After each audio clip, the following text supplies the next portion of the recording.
So in a Bitcoin world, let's say Bitcoin was the only currency. No more gold, no more government currencies, no more banking deposits that are denominated in anything other than Bitcoin.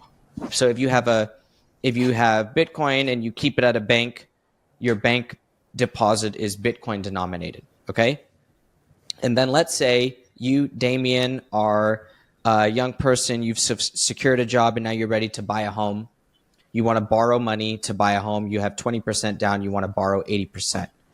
If you take 20% to the bank and you're like, I'm ready to borrow 80%, will you finance my house purchase? Will you finance this mortgage? The bank says, okay, Damien, let me see your pay stubs. Okay, you have a good job. It's paying well. It's paying enough to cover the mortgage. I'll issue the loan. That 80%, let's pretend it's 800 grand worth of, or let's say it's 8 Bitcoin. Let's say you have 2 Bitcoin and you want to borrow 8 Bitcoin to buy a house that's 10 Bitcoin. Okay. And the bank says yes. Where does that 8 Bitcoin come from?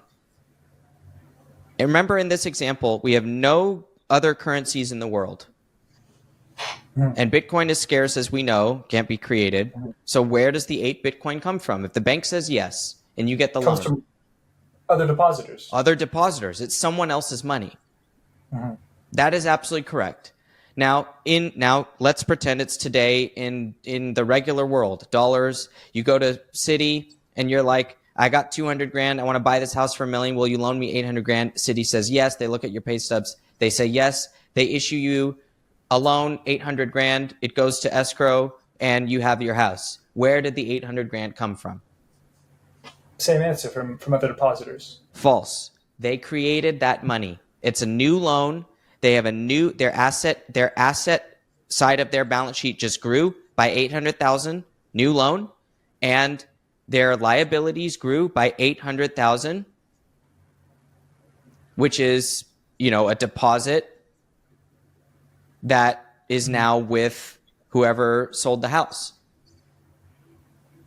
That is brand new money that the bank created for you to buy that house. That is not existing money. Okay? Small business, you have an idea, the bank lends you money. That's 100 grand of new money that didn't exist before. Now you have 100 grand in what? Deposits, right? You have 100 grand in deposits. Those deposits, you can spend them. And you can hire someone, or you can pay someone with them. Those deposits are new credits. And when the bank issues you 100 grand of new credits, your friend who earned $100,000 salary looks at you and they're like, but your bank just created that money for you, and I spent all year earning this money. You've just diluted my earnings. And guess what, Damien? You did. Because you didn't, the bank did, but when you demanded the loan, you got the bank to dilute your friend's salary. That's how the world works.